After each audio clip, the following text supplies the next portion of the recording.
सेवाश्रम सूर्यवा भदोही 10वीं क्लास के online class में आप सभी छात्रों का स्वागत है। मैं गोस्वामी सर आज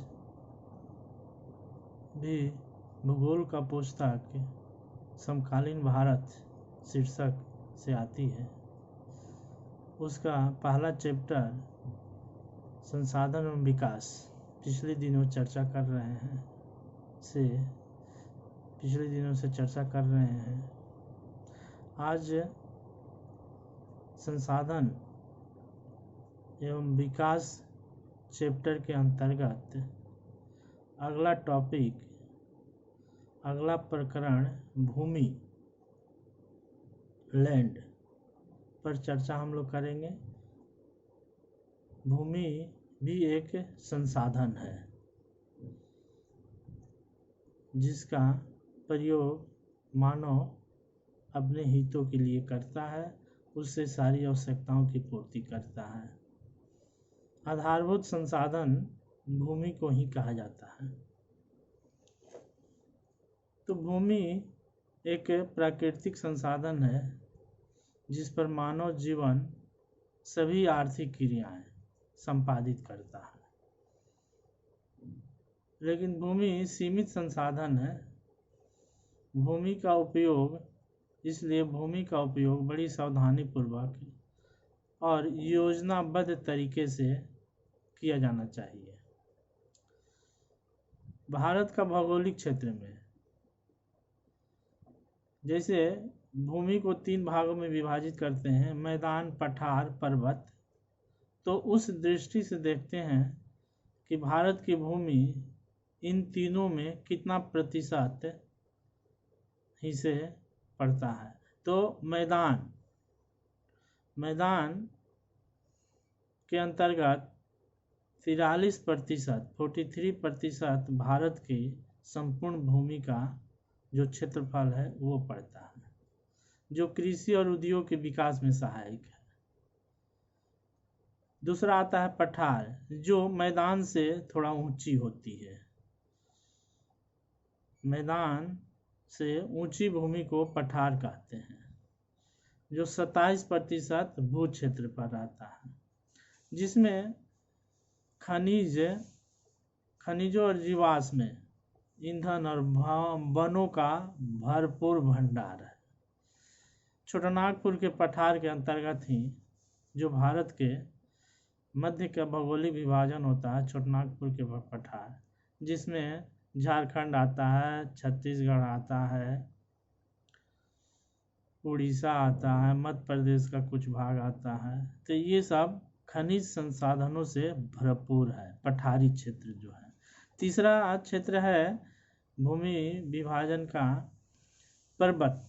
30% भाग, भारत के 30% भाग पर पर्वत है, जहाँ से 12मासी नदियाँ निकलती हैं, जो पर्यटन और विकास के लिए अनुकूल दशाओं का निर्माण करता है। तो इस तरह से देखते हैं कि भूमि संसाधन मानव के लिए आधारभूत संसाधन है। तो इस तरह भूमि की विशेषता क्या है? ये कह सकते हैं कि भूमि संसाधन सीमित है, निश्चित और सीमित है। इसे घटाया बढ़ाया नहीं जा सकता है। मनुष्य केवल भूमि के स्वरूप में परिवर्तन कर सकता है। दूसरी विशेषता कह सकते हैं कि प्राकृतिक भूमि को निःशुल्क देन दिया है, प्राकृतिक द्वारा निःशुल्क प्राप्त है। अगला विशेषता है अनाशवान है। भूमि को हम लोग न तो उत्पन्न कर सकते हैं और न ही इसका विनाश कर सकते हैं। केवल भूमि की उर्वरता में परिवर्तन कर सकते हैं। भूमि के स्वरूप को तो बदला जा सकता है, लेकिन समाप्त नहीं किया जा सकता है। अगली विशेषता है ये गतिहीन है, अचल है। भूमि एक जगह स्थिर रहती है, इसका स्थानांतरण नहीं किया जा सकता है। इसे एक स्थान से उठाकर कहीं और नहीं ले जा सकते हैं। अगली विशेषता भूमि के स्वरूप और गुणों में विविधता रहती है। गुणों में विविधता का मतलब ये है कि विभिन्न जगह की भूमि का मूल्य और महत्व अलग अलग होता है। कहीं की भूमि बंजर है, कहीं की भूमि उपजाऊ है, कहीं की भूमि मरुस्थल है। इस तरह इसमें विभिन्नता है। तो अलग अलग स्थानों पर अलग अलग इसमें अंतर दिखाई देता है। किसी स्थान पर नदियों समुद्र है तो किसी स्थान पर समतल मैदान है। किसी क्षेत्र में काली मिट्टी है, किसी क्षेत्र में जलोढ़ मिट्टी है, किसी क्षेत्र में लेटेराइट मिट्टी है। इस तरह मिट्टी के गुणों में विविधता है।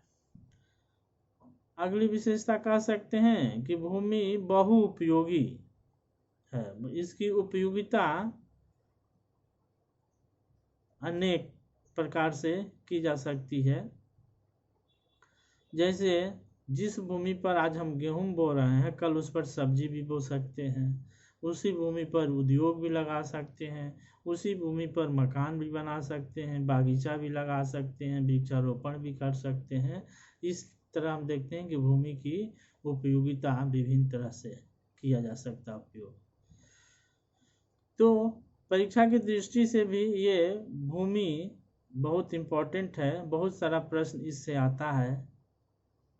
ये तो भूमि की विशेषता हो गया। इसी में अगली टॉपिक हो जाता है भूमि उपयोग। भारत में भूमि का उपयोग किस तरह से करते हैं। तो भारत में कुल भूमि का क्षेत्रफल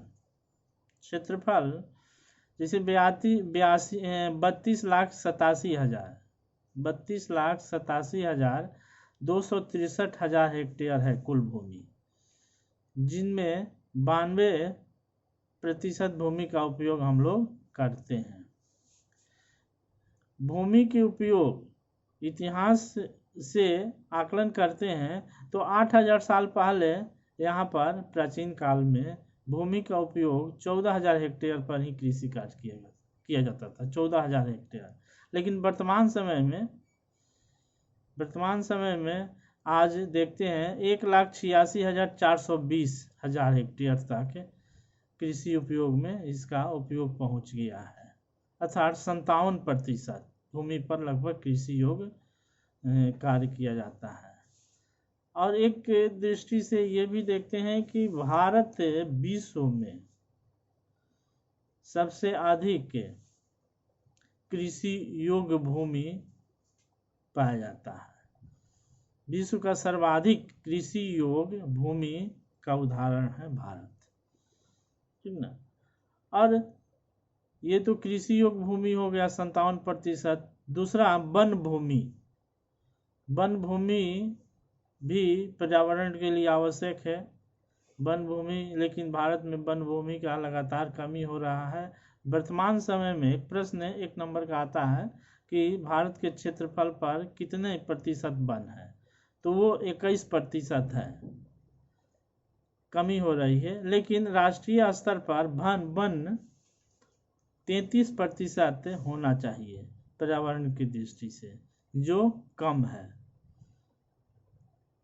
आगे देखते हैं कृषि के लिए अनुपलब्ध भूमि। ये तो कृषि कार्य 57% होता है भूमि। इसके अलावा अन्य गैर कृषि कार्य जैसे चरागाह भूमि है, हरी घास विस्तृत क्षेत्र है जहाँ पर पशुओं को चराया जाता है, चरागाह भूमि जिसको कहते हैं। स्थायी चरागाह, कुछ भूमि ग्राम समाज के अधीन होता है जहाँ पर ग्राम पंचायत और सरकार का स्वामित्व होता है, वो स्थायी चरागाह होता है। बंजर भूमि, जैसे कभी 2 नंबर का प्रश्न आ जाता है, बंजर भूमि से क्या समझते हो। तो बंजर भूमि का तात्पर्य यह है कि जिस भूमि पर कोई भी कृषि उपज नहीं होता है उसको बंजर भूमि कहते हैं। यहाँ केवल झाड़ियाँ एवं घास ही होती है। भूमि के बंजर होने के कारण है वनों का कटान, अत्यधिक नहरी सिंचाई, औद्योगिक अपशिष्टों के जमाव के चलते बंजर हो जाता है, उसका उपयोग ज़्यादा किया गया तो उसकी उर्वरता खत्म हो जाती है, बंजर जमीन हो जाती है। तो देश में ये भी प्रश्न आता है कि देश में कितना प्रतिशत भूमि बंजर है। तो देश में 24% भूमि बंजर है, जिसके अंतर्गत पर्वतीय, पठारीय, मरुस्थलीय भूमि भी आती है। सबका योग भारत में बंजर भूमि 24% है। अगला एक और प्रकार है भूमि का उपयोग का, प्रतिभूमि। प्रतिभूमि प्रत्येक वर्ष इस पे खेती नहीं की जाती है, क्योंकि उर्वरता समाप्त होने लगता है तो कुछ खेतों को परती छोड़ दिया जाता है। 2-3 साल में एक बार उसको खाली छोड़ दिया जाता है। प्रतिभूमि उसी कहते हैं, सीमांत भूमि उसी को कहते हैं। उर्वरता को बढ़ाने के लिए इस तरह से किया जाता है। वर्तमान में 7% भूमि इसके अंतर्गत आता है। तो ये सब 2 नंबर के प्रश्न में आता है। भूमि के उपयोग में कृषि योग्य भूमि हो गया, वन भूमि हो गया, चरागाह भूमि हो गया, बंजर भूमि हो गया, प्रतिभूमि हो गया। 2-2 नंबर की परिभाषा लिखने के लिए आता है। या भूमि का उपयोग का प्रारूप भारत में आएगा तो ये सब लिखना पड़ता है। अब एक टॉपिक आता है, शुद्ध बोया गया क्षेत्र किसे कहते हैं? शुद्ध बोया गया क्षेत्र, तो इसके परिभाषा ये कह सकते हैं कि जिस भूमि में एक बार से अधिक फसलों का उत्पादन होता है, एक वर्ष में एक बार से अधिक फसलों का उत्पादन होगा, उसको शुद्ध बोए गए क्षेत्र कहा गया। सकल कृषि क्षेत्र इसको कहते हैं। तो यही लिखने के लिए आता है, शुद्ध बोया गया क्षेत्र किसे समझते हैं? तो उसमें हम लोग लिखेंगे कि एक वर्ष में किसी भूमि पर एक बार से अधिक फसलों का उत्पादन, शुद्ध बोया गया क्षेत्र इसको कहते हैं। ठीक ना? शुद्ध बोया गया क्षेत्र इस तरह का हरियाणा, पंजाब में ज़्यादा है भूमि, अरुणाचल प्रदेश में कम है। अब एक अगला प्रश्न आता है, भूमि संसाधन का महत्व। प्रश्न ये आता है, भूमि संसाधन का महत्व क्या है? तो पहला हम ये कह सकते हैं कि भूमि जीवन का आधार है। भूमि के बिना हमारा जीवन संभव नहीं है। भूमि पर सभी आर्थिक क्रियाएं करते हैं, भूमि पर ही मकान बनाते हैं। तो इस तरह से भूमि पर ही चलना फिरना होता है, सभी तरह भूमि पर ही संभव है। इसलिए आधारभूत संसाधन है, भूमि के बिना हमारा कोई भी काम संभव नहीं होता है। जीवन का आधार है, आर्थिक विकास का आधार है। भूमि को हम कह सकते हैं ये यहाँ पर सभी प्राकृतिक संसाधन उपलब्ध रहता है और उसी पर मानव क्रियाएं करके अपने हित के लिए वस्तुओं का निर्माण करता है। यानी आर्थिक विकास का आधार भूमि ही है। प्राथमिक उद्योगों का आधार भी भूमि ही है। जैसे मनुष्य फसलों का उत्पादन, खाद्यान्नों का उत्पादन भूमि पर ही फसलों को बोकर करता है, तो भूमि नहीं रहेगा तो कहाँ फसल बोएंगे? तो प्राथमिक क्षेत्र में कृषि आता है और कृषि भूमि पर ही संभव है, बिना भूमि का कृषि का उत्पादन संभव नहीं है। तो प्राथमिक उद्योगों का आधार भी है भूमि, व्यापार का आधार भी है। भूमि पर ही यातायात के साधन होता है और गेहूँ चावल उसे यातायात के साधन के माध्यम से दूसरे जगह जाता है, व्यापार का आधार भी है। शक्ति के संसाधन भी है, भूमि से ही कोयला खनन ये सब मिलता है, तो शक्ति के संसाधन भी कह सकते हैं। परिवहन और संचार के साधन विकास होता है, ये कह सकते हैं। रोजगार का आधार है। ये सब भूमि के महत्व में आ जाएगा कि प्रश्न आएगा कि भूमि का महत्व क्या है, तो ये सब लिखेंगे बिंदुवार भूमि। अब अगला एक प्रश्न आता है कि भूमि का अपरदन, भूमि का निम्नीकरण, भूमि का निक्षेपण, ये सब पर्यायवाची शब्द है। और भूमि का संरक्षण। तो भूमि का निम्नीकरण शब्द पुस्तक में दिया हुआ है, निक्षेपण अपरदन भी होता है। तो निम्नीकरण का अर्थ यह है कि भूमि की उर्वरता समाप्त हो जाना, उपजाऊपन समाप्त हो जाना, निम्नीकरण लैंड उसको कहते हैं। और मानव की वैसी गतिविधियां जो भूमि के उर्वरता को समाप्त करने में बल प्रदान करता है, तो वो निम्नीकरण का कारण है, भूमि के निम्नीकरण का कारण है। तो इस समय भारत में लगभग 13 करोड़ हेक्टेयर भूमि निम्नीकृत है। और ये सब निम्नीकृत के कारण मानव द्वारा की गई गतिविधियों से ही भूमि की उपजाऊपन जाता है। जैसे वनों को नष्ट करना, वनों का क्षरण होना, अति पशुचारण, पशुओं को चराने से भी भूमि की उर्वरता शक्ति कम होती है, निम्नीकरण होता है। उद्योगों से निकले अवशिष्ट पदार्थों से भी भूमि का निम्नीकरण होता है, उसकी उर्वरता समाप्त होती है। तो इस तरह से हम देखते हैं कि मानव के द्वारा की गई क्रियाओं के माध्यम से ही भूमि का निम्नीकरण होता है। और इसके साथ ही साथ प्राकृतिक शक्तियों के माध्यम से भी, प्राकृतिक कारकों के माध्यम से भी भूमि का निम्नीकरण होता है, भूमि का अपरदन होता है, निक्षेपण। जैसे हवा, जल के द्वारा भी भूमि के उपजाऊपन अंश को उड़ाकर, हवा के द्वारा उड़ाकर एक स्थान से दूसरे स्थान पर ले जाया गया, या पानी के द्वारा उसके तत्व को बहाकर दूसरे जगह ले जाया जाता है। इससे भी भूमि का निम्नीकरण होता है, भूमि की उर्वरता समाप्त होती है। जैसे उद्योगों से बताए कि उद्योगों से भी भूमि का निम्नीकरण में बल प्रदान होता है। जैसे सीमेंट उद्योग है, तो सीमेंट उद्योग से चूना पत्थर को तोड़ने से जो धूल कण हवा में मिलता है, वो सब जमीन पर गिरने से क्या होता है, उससे भूमि की उर्वरता नष्ट होती है। तो इस तरह से हम देखते हैं कि भूमि की निम्नीकरण के कई कारण हुए। पहले तो मानवीय कारण, जिसमें वनों को काटना, अति पशुचारण, औद्योगिक उद्योगों से, औद्योगिकरण से जो अवशिष्ट निकलता है उससे भूमि निम्नीकरण होता है।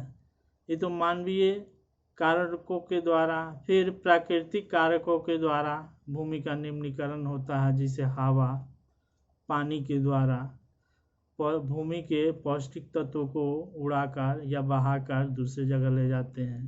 तो इस तरह से भूमि का निम्नीकरण होता है, भूमि की उपजाऊपन समाप्त होती है।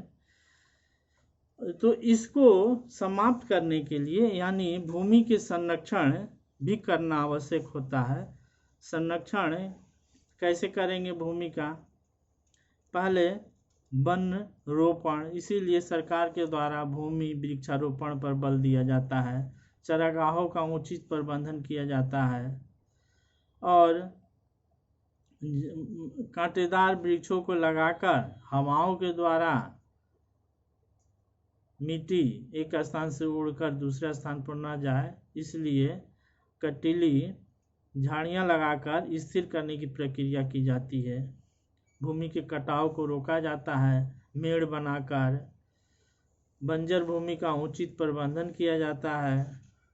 तो इस तरह से हम देखते हैं कि भूमि के निम्नीकरण और उसके संरक्षण, निम्नीकरण के बचाव के उपाय, दोनों प्रश्न साथ ही साथ आता है। इसलिए ये प्रश्न आप लोग तैयार करेंगे, भूमि के निम्नीकरण के कारण और उसके संरक्षण के उपाय। अगला टॉपिक है भारत में भूमि सुधार। भूमि सुधार के लिए क्या क्या किया जा रहा है? जैसे पहला है कि भूमि सुधार के अंतर्गत भूमि को उपजाऊपन बनाना है। उपजाऊपन बनाने के लिए भूमि सुधार कार्यक्रम जारी किया गया है भारत सरकार के द्वारा। बंजर भूमि विकास कार्यक्रम, वृक्षारोपण कार्यक्रम, रेगिस्तानी भूमि विकास कार्यक्रम, ये सब भूमि सुधार कार्यक्रम है। और भूमि सुधार का उद्देश्य क्या है कि भूमि की उर्वरता में वृद्धि करके उत्पादन में वृद्धि करना, ताकि लोगों के खाद्यान्न की समस्या का समाधान किया जाए। ये उसका उद्देश्य है, भूमि सुधार का उद्देश्य है। तो इस तरह परीक्षा की दृष्टि से संसाधन में भूमि संसाधन बहुत इम्पोर्टेंट है, जिसमें आज हम ये आप लोगों के सामने चर्चा किए। आप लोगों को समझ में आया होगा कि भूमि क्या है, भूमि की विशेषता क्या है, भूमि के उपयोग के प्रारूप पर चर्चा किए और भूमि के निम्नीकरण पर चर्चा किए और उसके संरक्षण के उपाय पर चर्चा किए, भूमि सुधार का उद्देश्य पर चर्चा किए और एक महत्वपूर्ण विषय आया भूमि संसाधन का महत्व। ये सब प्रश्न आते हैं, 6 नंबर के भी प्रश्न आते हैं, 2-2 नंबर के भी प्रश्न इससे आते हैं। इसलिए परीक्षा की दृष्टि से ये चैप्टर बहुत महत्वपूर्ण है। आशा करते हैं कि भूमि संसाधन को आपको अच्छी जानकारी प्राप्त हुई होगी। कल के ऑनलाइन क्लासेज में मिट्टी एक संसाधन है और मिट्टी का उपयोग और उपयोगिता और वितरण भारत में कहाँ कैसी मिट्टी है उसके बारे में चर्चा करेंगे। बस आज इतना ही, धन्यवाद।